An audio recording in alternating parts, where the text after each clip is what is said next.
today who took the time to put together this inaugural effort on this campus. I think this is pretty amazing and a huge step forward for Capital University. And I'm really honored to have been asked to speak at this very first day of silence. And I want to thank all of you guys for coming here tonight, because this is truly a first step towards working for social change that aims for a more peaceful and just world, regardless of your sexual orientation. As you guys know, if you've been in one of my classes, this is not going to just be me talking to you. So to begin, I would like y'all to close your eyes for a minute. And I want you to think about a situation in which someone made a biased judgment against you, treated you unfairly, or even verbally or physically attacked you because of anything. Your sexuality, your age, your gender, your race, the clothes you had on, the way you speak, where you live, how much money you have, or anything. Get an image in your head. Number 79. And now think about, not 79, just one time when this happened to you. And think in your head of the answer to the following 3 questions. What words or behaviors were directed at you that made you aware you were being treated differently?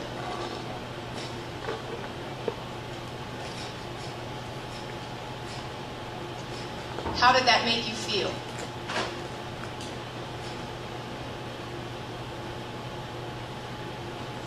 And finally, how frequently does this or something similar happen to you?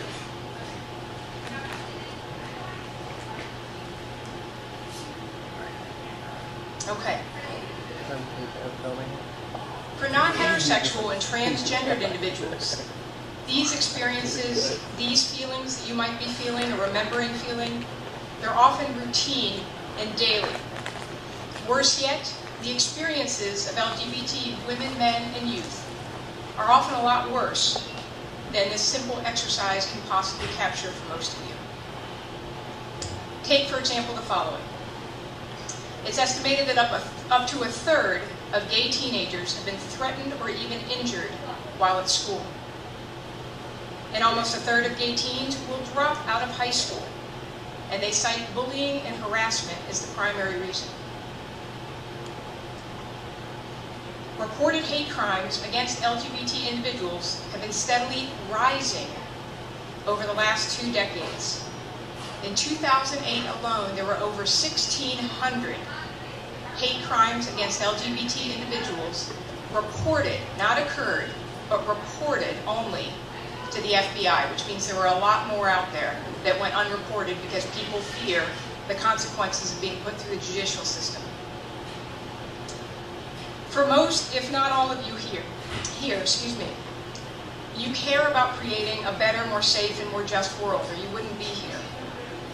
To do that, though, we obviously have to figure out what the problems are so that we can work to change them.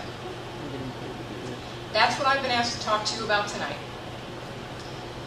It's often easy to figure out what the obvious problems are, the quote-unquote homophobes, or the racists, or the big hate groups. And there are plenty of hate groups out there.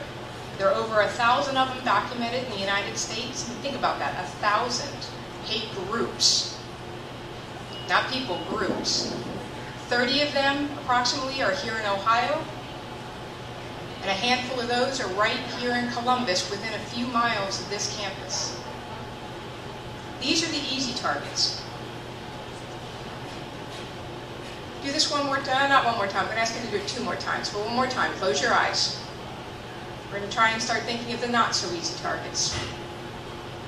This time I want you to think of one stereotype, just one, that you know about lesbians, gay men, bisexuals, or transgendered individuals.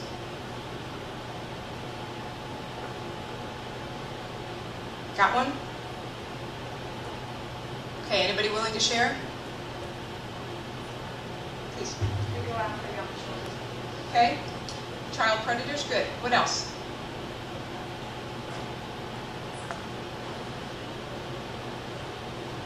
AIDS.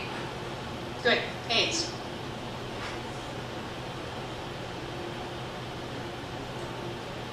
None other? Got a pretty naive group here, huh? Well, promiscuous, good. Good, another one? Okay. A bunch of, like, most gay men want to be girls. I'm sorry. Oh. They want to be drag queens and want to automatically be female. Good, so gender identity problems. Okay, very good. I'm sure we could come up with a host of others, and maybe you guys are just getting used to being silent all day today. But there's a long laundry list, some of them included on the posters around here. Okay, some of them I'm sure you've heard day to day. Okay, and that's where these terms, he's a fag, he's queer, she's a dyke, come from. Okay? And if you think of that, let's do this. How many of you guys, just raise your hands, how many of you guys were able to come up with one? Okay, that's what I figured. Okay, maybe we weren't willing to share it, because it is difficult to talk about these things. It's not always easy to just put it out there and say, I know of this. Not that you necessarily believe it, but that you know of it. But the majority of your hands went up. And the question is then, how is it, if most of us in here know them, but most of us aren't part of hate groups, most of us probably aren't spending the majority of our time with people who are blatantly prejudiced and discriminatory, how is it that most of us know these things? Okay? So obviously the problem goes far beyond the obvious prejudice and discrimination and violence among some individuals and some hate groups. In fact, what this exercise would suggest, if we could have listed them all off, okay, is that there are much more powerful forces fueling oppression of LGBT men, women, and youth that are a routine part of our lives surrounding us, and many times they're invisible, okay, as we go throughout our day-to-day lives. So our job is to make them visible, and that's what this event today is all about. Okay, take, for example, a few more statistics. The average high school student, and this goes just in hand with what you were just talking about, this one always rattles me a little bit. It's estimated that the average high school student in the United States hears words like homo, faggot, and dyke on an average of 25 times a day. 25 times. Okay? There are few, if any, healthy LGBT characters on TV or in Hollywood movies. Indeed, most of these characters fuel stereotypes and images of unhealthy behaviors and instability. Facebook, Twitter, and YouTube are infused with stereotypes and heterosexist assumptions. There are no federal laws, none, that protect LGBT individuals from harassment, discrimination, or violence. You're on your own there. There are also no federal laws and very few state laws that model equality for LGBT women and men. These are the routine things, just some of them. There are many, many more. But these are some of the routine things that we go about our lives day to day, and we don't think a whole lot about. Okay? We call these in sociology, we call them social control mechanisms. Okay? They not only directly affect LGBT women and men and youth, but they indirectly serve to remind us all what is valued and what is not, and who is valued and who is not. These values are the basis of our culture and society and of our individual behavior, and this is why LGBT harassment and discrimination is so common. And let me give you a different analogy that I think you guys might be able to relate to a little bit better. What do you guys do when you're driving along the highway and you see a cop parked over in the middle of a median? What's your natural reaction? Slow down. Okay? That's called social control. He didn't stop you, okay? Didn't pull you over, didn't do anything but sit there. Okay? So you can think about comments like homo and fag and dyke and that's so gay as being the heterosexist police, so to speak.